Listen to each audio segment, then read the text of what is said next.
Hello guys, welcome back to my channel.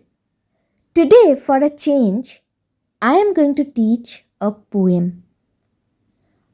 A poem which is a critic of unfulfilled promises, social injustices and the moral lapses of leadership in the context of India's socio-political reality. I am talking about 26th January written by Sahir Ludhianvi. Now, talking about the background, Republic Day has been celebrated every year in India on 26th January since 1950 with the adaptation of the Constitution of India. After achieving independence from the British rule on 15th August 1947, India was still operated under the Government of India Act 1935. However, a drafting committee was established on 29th August 1947 to draft the Indian Constitution with Dr. B.R. Ambedkar as the chairman. The Constitution was drafted and 26th January was selected as the day to declare India as the sovereign republic. This day has a historical significance as on 26th January 1929, the Indian National Congress declared Purna Swaraj, asserting independence from the British rule. On 26th November 1949, the Indian Constituent Assembly officially adopted the Constitution, completing India's transition into a sovereign, socialist, secular, democratic republic. Now let's delve into the poet's life. Sahir Ludhianvi is the pen name of the Indian poet Abdul Hai. He was born on 8 March 1921 in Ludhiana, which is Punjab in India, into a feudal family. As a college student, he was famous for his ghazals and poetry in Urdu. In 1943, Ludhianvi settled in Lahore. He edited several Urdu magazines like Adab-e-Latif, Shahkar, Prithlari, and Savera and became a member of the Progressive Writers Association. In 1949, after partition, he moved to Delhi in India. Ludhianvi's 26th January is a Urdu ghazal which was originally published in Urdu with the title 26 January in Aao Ke Koi Khwaab Bane in 1971.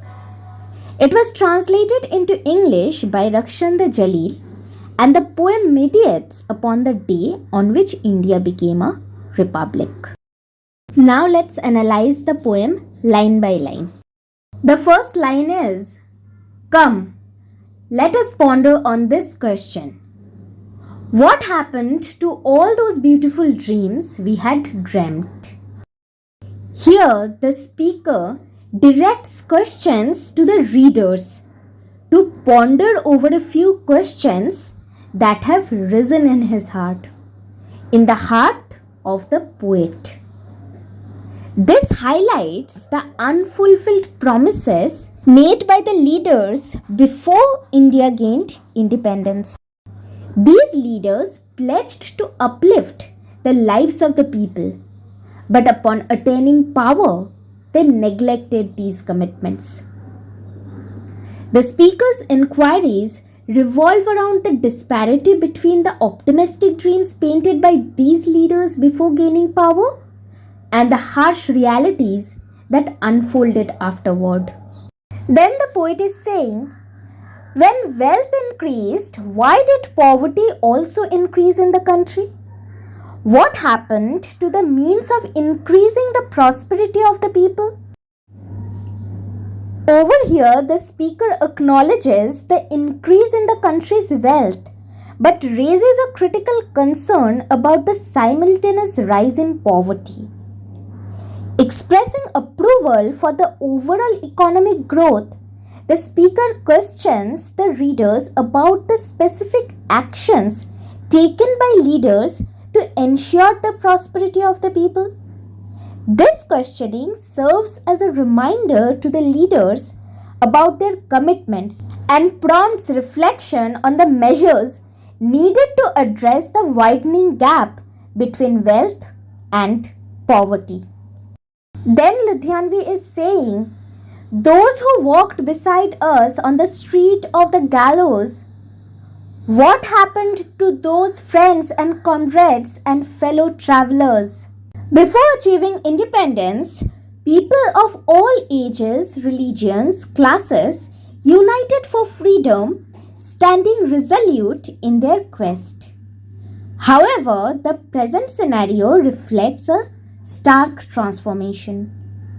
The leaders who once made promises seem to have forgotten the well-being of the people, leading to a sense of disillusionment with the current state of affairs. What is the price being set for the blood of martyrs? What happened to the punishable ones for whom we are ready to lay down our lives? The speaker raises poignant questions directed at the leaders, probing into the sacrifices made by people for independence. There is a sense of disappointment as the speaker suggests that leaders may have favored their party members while allowing those deserving punishment to go free. This questioning underscores a concern for justice and accountability in the aftermath of the struggles for independence. The helpless cannot even afford a shroud to cover their nakedness. What happened to those promises of silks and brocades? Here the speaker expresses a deep sense of empathy for the enduring suffering of the poor people, emphasizing that their plight remains unchanged. There is a palpable frustration as the speaker questions the governing authorities about the seemingly unfulfilled promises that were made to secure their positions.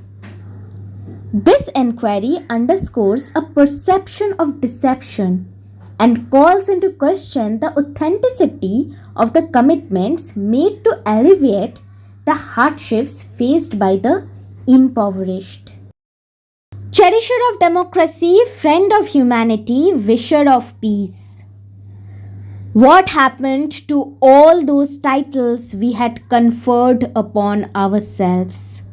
The speaker reflects on titles such as Cherisher of democracy, friend of humanity, wisher of peace, noting their appropriateness for India before gaining independence. However, there is a discernible shift in the tone as the speaker observes that everything changed post-freedom.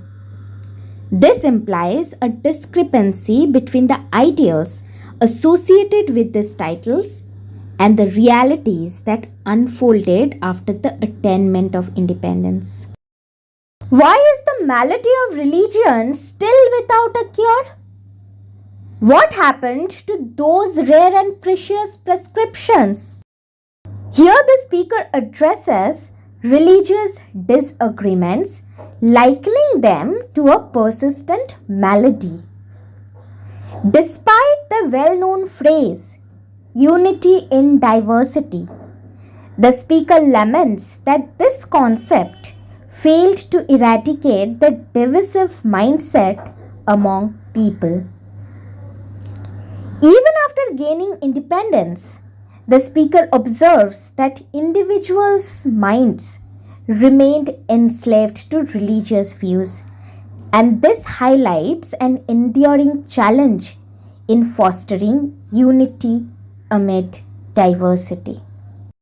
Every street is a field of flames, every city a slaughterhouse. What happened to the principles of the oneness of life? Over here, the speaker metaphorically compares a street to a field of flames, suggesting that individuals are metaphorically burning one another's lives. The imagery implies a profound societal upheaval where the unity of life has been forgotten. This forgetting, according to the speaker, has contributed to religious outbreaks and conflicts in the country. And this emphasizes the consequences of losing sight of the oneness of life. Life wanders aimlessly in the wilderness of gloom. What happened to the moons that had risen on the horizon? The speaker poignantly expresses the prevalent inhumanity among the people, portraying life in India as akin to aimless wandering in a gloomy landscape. The speaker laments that post-independence, the envisioned dream of a free and proud nation dissipated in the shadows of religious discord. Using the moon as a symbol of hope, the speaker suggests that even this beacon of optimism has departed from India, bearing witness to prevailing inhumanity. In the concluding sentences, the poet says, "If I am the culprit, you are no less a sinner. O leaders of the nation, you are guilty too." Here the speaker admits that he is one among the culprits, but points out that the leaders are equally responsible for not keeping their promises. This suggests a shared accountability, highlighting that both regular individuals and leaders have a role in the unfulfilled commitments. So here ends our discussion for today. Also, there is one announcement that I would like to make. I have created a WhatsApp channel where I would be providing ready-made and unique notes of all the topics that you would be needing. So do join the channel. The link is provided in the description box. If you think that this video has helped you in any way or the other, do like, share, comment and subscribe to my channel. Thank you.